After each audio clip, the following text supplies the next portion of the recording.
कांच की ऊंची दीवारें, पॉलिश की हुई सतहें, रोशनी इन पारदर्शी दीवारों से टकराकर पूरे हॉल में बिखर रही है। यह एक आधुनिक कॉरपोरेट कार्यालय है जहां हर कदम की गूंज सन्नाटे को चीर देती है। एयर कंडीशनर की हल्की गुनगुनाहट के अलावा यहाँ कोई शोर नहीं है।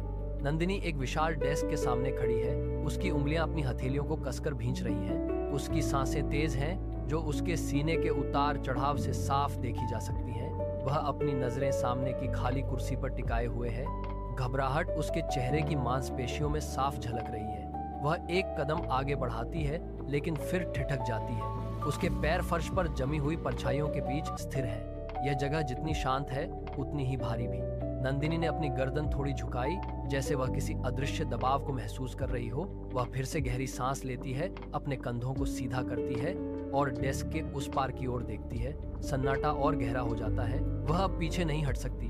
तभी डेस्क के पीछे की कुर्सी धीरे धीरे घूमने लगती है। पहियों की हल्की सी चरमराहट सन्नाटे को तोड़ती है। विवेक अब नंदिनी के सामने है। वह अपनी कुर्सी पर पूरी तरह सीधा बैठा है। उसके हाथ डेस्क की सतह पर मजबूती से टिके हैं। उसकी नजरें स्थिर हैं, जो बिना पलक झपकाए नंदिनी के चेहरे को स्कैन कर रही हैं। उसके चेहरे पर कोई हलचल नहीं है, बस एक गहरी और शांत गंभीरता है।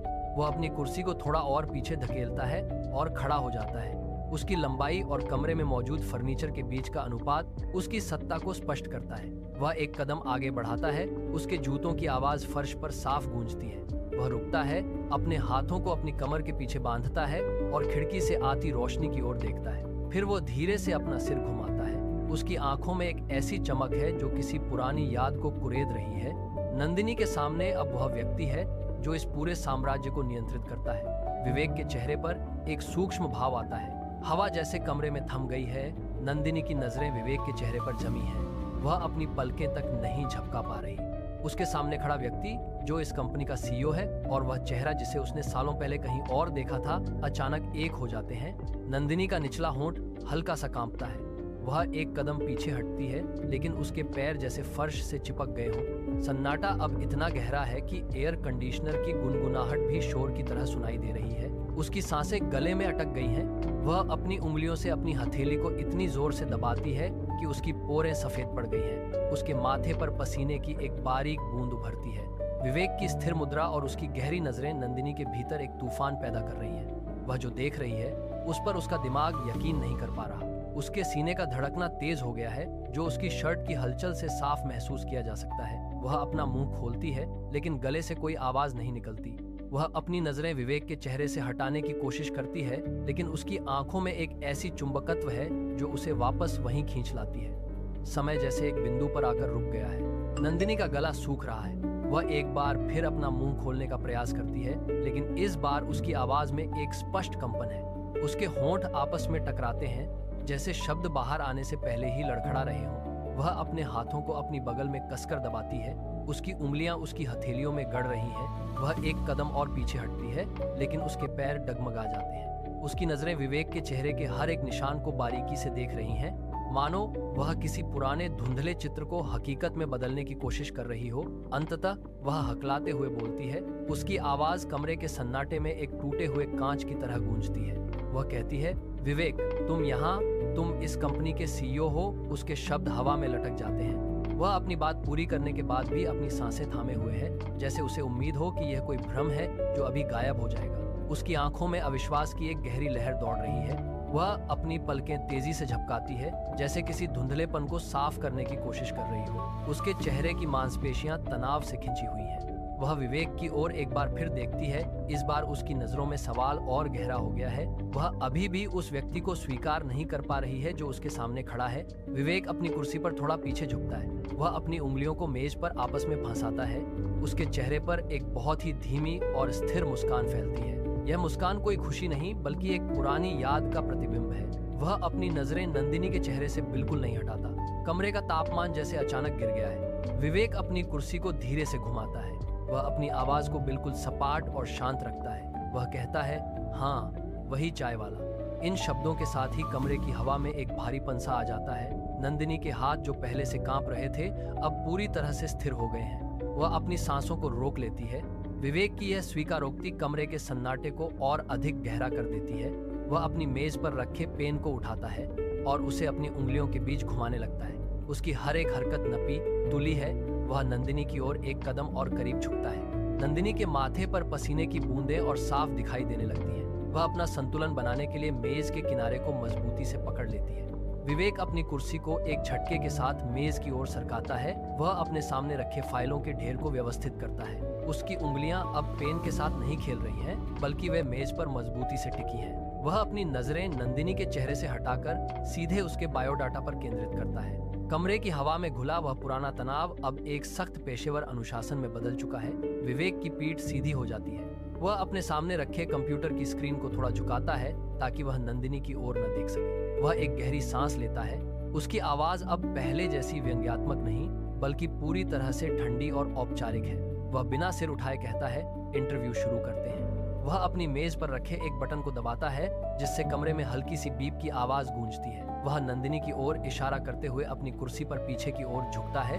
उसकी आंखों में अब कोई पुरानी याद नहीं, केवल एक सीईओ की कठोर अपेक्षाएं हैं। वह अपनी फाइल को खोलता है और एक पन्ना पलटता है। वह सीधे नंदिनी की आंखों में देखता है और पूछता है, तो बताइए, आप हमारी कंपनी में क्यों काम करना चाहती हैं? आपकी क्या योग्यता है जो हमें आपको चुनना चाहिए? नंदिनी की नजरें मेज की पॉलिश की हुई सतह पर टिकी हैं। वह अपनी उंगलियों को आपस में कसकर दबाती है। उसके कंधे थोड़े झुक गए हैं। वह एक गहरी सांस लेती है, लेकिन उसकी आवाज में एक हल्की सी थरथराहट अभी भी मौजूद है। वह धीरे से अपना सिर उठाती है और विवेक की ओर देखती है। उसकी आंखों में अब वह पहले वाला अविश्वास नहीं, बल्कि एक गहरी हताशा है। वह अपनी बात शुरू करती है। उसकी आवाज में ईमानदारी और एक प्रकार की लाचारी है। वह कहती है, सर, मुझे इस नौकरी की बहुत जरूरत है। मेरे पास और कोई रास्ता नहीं बचा है। वह रुकती है, जैसे शब्दों को सही ढंग से चुनने की कोशिश कर रही हो। वह अपनी कुर्सी के किनारे को मजबूती से पकड़ती है, जैसे वह खुद को गिरने से बचा रही हो। वह आगे कहती है, मैं जानती हूँ कि मेरी पिछली गलतियों का कोई बहाना नहीं है, लेकिन मैं मेहनत करने के लिए तैयार हूँ। मैं दिन रात काम कर सकती हूँ। मुझे बस एक मौका चाहिए ताकि मैं अपनी स्थिति को सुधार सकूं। उसकी आवाज अब थोड़ी धीमी हो गई है। वह अपनी नजरें विवेक के चेहरे से हटाकर खिड़की की ओर ले जाती है, जहाँ बाहर की दुनिया की हलचल दिखाई दे रही है। वह फिर से विवेक की ओर मुड़ती है। उसकी आंखों में अब आंसू नहीं है, बल्कि एक दृढ़ संकल्प है। वह अपनी बात खत्म करती है, मैं खुद को साबित करने के लिए किसी भी हद तक जाने को तैयार हूँ। बस मुझे काम करने का अवसर दीजिए। विवेक नंदिनी की बात सुनकर एक पल के लिए स्थिर हो जाता है। वह अपनी कुर्सी के हत्थों पर अपनी उंगलियों को कसता है। धीरे धीरे वह अपनी कुर्सी को मेज की ओर खींचता है और आगे की ओर झुकता है। उसकी रीढ़ की हड्डी अब सीधी है और उसकी ठुड्डी उसके हाथों पर टिकी है। वह नंदिनी की आंखों में इस तरह देखता है जैसे वह उसके अतीत के हर एक पन्ने को पढ़ रहा हो। कमरे की हवा अचानक भारी हो जाती है। विवेक अपनी मेज पर रखे पेन को एक तरफ खिसकाता है, जिससे मेज पर एक हल्की सी खड़खड़ाहट होती है। वह अपनी आवाज को धीमा करता है, लेकिन उसमें एक ऐसी धार है। वो पूछता है, अगर कोई इंसान आपकी सफलता के लिए अपनी पूरी जवानी, अपना हर एक सपना और अपनी पूरी जिंदगी दांव पर लगा दे और आप उसे सिर्फ इसलिए छोड़ दें क्योंकि वह आपकी उम्मीदों के स्तर पर नहीं था, तो आप उसे क्या कहेंगी? वह रुकता नहीं है, बल्कि अपनी नजरों को नंदिनी के चेहरे पर और अधिक गहराई से गड़ा देता है। वह अपनी कुर्सी को थोड़ा और आगे बढ़ाता है। उसकी आंखों में अब कोई पेशेवर मुखौटा नहीं है, बल्कि एक ऐसी चमक है जो नंदिनी को सोचने के लिए मजबूर कर देती है। वह फिर से पूछता है, क्या वह त्याग था या सिर्फ एक सौदा? वह अपनी कुर्सी पर पीछे की ओर नहीं हटता, बल्कि नंदिनी के जवाब का इंतजार करते हुए बिल्कुल स्थिर बैठा रहता है। विवेक का सवाल हवा में गूंजता है और फिर कमरे की दीवारों से टकराकर वापस नंदिनी की ओर आता है। नंदिनी के होंठ कांपते हैं, लेकिन कोई शब्द बाहर नहीं निकलता। वह अपनी नजरें विवेक के चेहरे से हटाकर मेज पर रखे एक पेन की ओर ले जाती है, जैसे वह उस पेन की नोक में अपने अतीत के जवाब ढूंढ रही हो। उसके हाथ मेज के नीचे मुट्ठी की तरह बंद हो गए हैं। कमरे में सन्नाटा इतना गहरा है कि एयर कंडीशनर की धीमी गुनगुनाहट भी अब एक शोर की तरह सुनाई दे रही है। वह अपनी गर्दन को थोड़ा सा झुकाती है, जैसे विवेक के शब्दों का वजन उसके कंधों पर आ गया हो। वह एक बार फिर विवेक की ओर देखने की कोशिश करती है, लेकिन उसकी नजरें तुरंत नीचे झुक जाती हैं। विवेक का चेहरा बिल्कुल स्थिर है। उसकी आंखों में एक ऐसी गंभीरता है जो नंदिनी को निरुत्तर कर रही है। वह अपनी कुर्सी के हत्थे को इतनी जोर से पकड़ती है कि उसकी उंगलियों की पोरें सफेद पड़ गई हैं। उसके माथे पर पसीने की एक बारीक बूंद चमक रही है। वह अपनी सांसों को नियंत्रित करने की कोशिश करती है, लेकिन हर सांस के साथ उसकी घबराहट और अधिक स्पष्ट हो रही है। वह अपनी कुर्सी को थोड़ा पीछे खिसकाती है, जैसे वह इस भारीपन से दूर भागना चाहती हो, लेकिन वह अपनी जगह से हिल नहीं पाती। विवेक अभी भी उसे एक शिकारी की तरह देख रहा है। नंदिनी की आंखों में अब एक गहरा खालीपन है, जैसे वह अपने ही किए गए फैसलों के बोझ तले दब गई हो। वह कुछ कहना चाहती है, लेकिन उसके गले में शब्द अटक गए हैं। सन्नाटा अब और भी भारी हो गया है। नंदिनी की पलकें तेजी से फड़फड़ाती हैं। वह अपनी नजरें मेज से हटाकर धीरे धीरे ऊपर उठाती है। विवेक की स्थिर और शांत दृष्टि उसके चेहरे पर पड़ती है और इस बार वह अपनी नजरें नहीं हटा पाती। उसकी आंखों के कोनों में नमी जमा होने लगती है। एक बूंद जो अब तक उसके संयम की दीवार के पीछे छिपी थी, उसकी दाईं आंख से फिसलकर गाल पर एक लकीर खींच देती है। वह अपना हाथ धीरे से ऊपर उठाती है, जैसे हवा में कुछ पकड़ना चाहती हो, लेकिन फिर उसे वापस अपनी गोद में गिरा लेती है। उसके कंधे जो अब तक तनकर सीधे थे, अचानक ढीले पड़ जाते हैं। वह अपनी निचली होंठ को दांतों के नीचे दबाती है ताकि उसकी सिसकी बाहर न आए। उसकी सांसें अब अनियमित हैं। हर एक सांस के साथ उसके सीने में एक टीस उठती है। वह सामने रखी फाइल की ओर देखती है, लेकिन अक्षर धुंधले हो गए हैं। वह अपनी कुर्सी को थोड़ा और पीछे धकेलती है, जैसे वह खुद को इस कमरे की सच्चाई से दूर करना चाहती हो, लेकिन उसकी जगह पर जमी हुई है। वह अपनी हथेली से अपनी आंखों को पोंछने की कोशिश करती है, लेकिन आंसू रुकने का नाम नहीं ले रहे। वह अपना सिर थोड़ा झुका लेती है। नंदिनी के गले से एक दबी हुई सिसकी निकलती है, जो कमरे के सन्नाटे को चीर देती है। वह अपना चेहरा दोनों हाथों से ढक लेती है, लेकिन उंगलियों के बीच से आंसू लगातार बह रहे हैं। वह धीरे से अपने हाथ हटाती है और विवेक की ओर देखती है। उसकी आंखों में अब केवल पछतावा है। वह अपनी कांपती हुई आवाज को नियंत्रित करने की कोशिश करती है, लेकिन शब्द लड़खड़ा जाते हैं। वह कहती है, मैंने गलती की विवेक, बहुत बड़ी गलती की। वह अपनी मेज पर रखी फाइलों को एक तरफ धकेलती है, जैसे वह अब किसी भी दिखावे को और नहीं ढो सकती। वह अपनी कुर्सी से थोड़ा आगे झुकती है। उसके कंधे झुक गए हैं, जैसे वह किसी अदृश्य बोझ को उतार रही हो। वह फिर से बोलती है। उसकी आवाज अब और भी धीमी और टूटी हुई है। उस वक्त मैंने तुम्हें कभी नहीं समझा।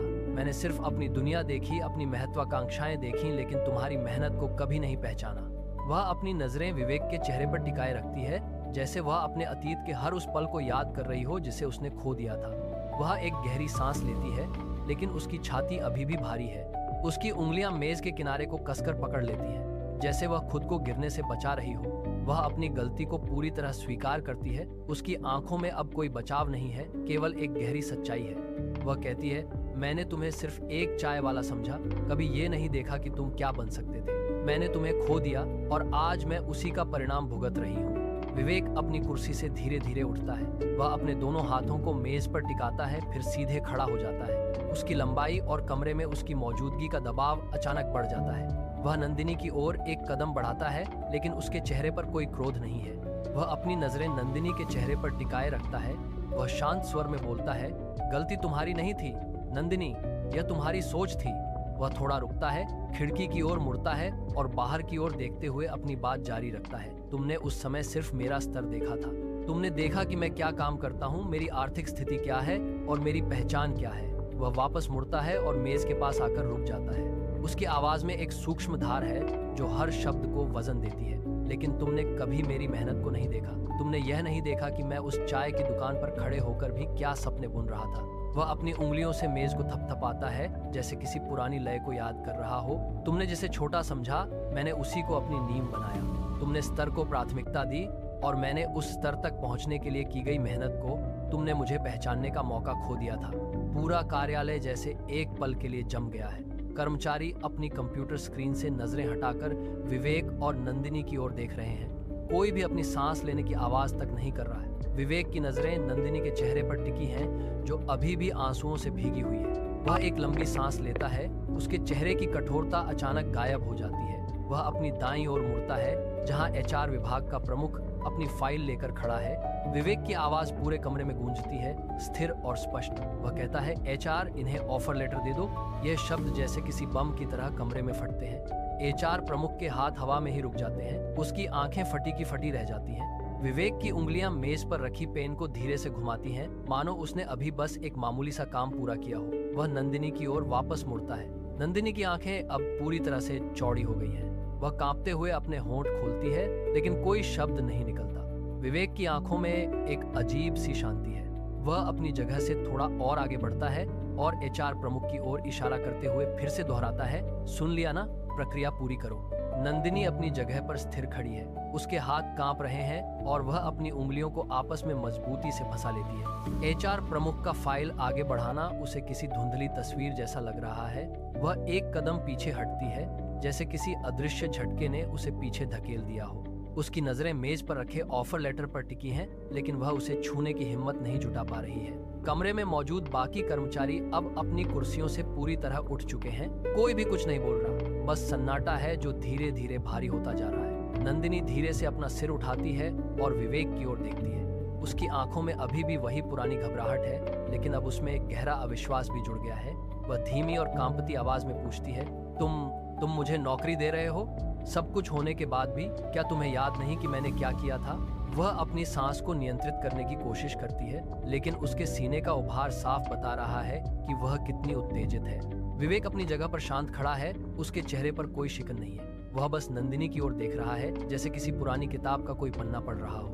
नंदिनी की आंखों से आंसू फिर से छलक पड़ते हैं, जो उसके गालों पर लकीरें बना रहे हैं। वह अपनी हथेली से अपनी आंखों को पोंछती है, लेकिन उसके हाथ अभी भी स्थिर नहीं है। विवेक अपनी कुर्सी के पीछे से बाहर निकलता है। वह धीरे धीरे नंदिनी के करीब आता है। उसके कदम फर्श पर एक लयबद्ध आवाज पैदा कर रहे हैं। वह रुकता है, अपनी ठुड्डी को थोड़ा ऊपर उठाता है। वह नंदिनी की आंखों में सीधे देखता है। उसके चेहरे पर कोई कड़वाहट नहीं है, केवल एक गहरी शांति है।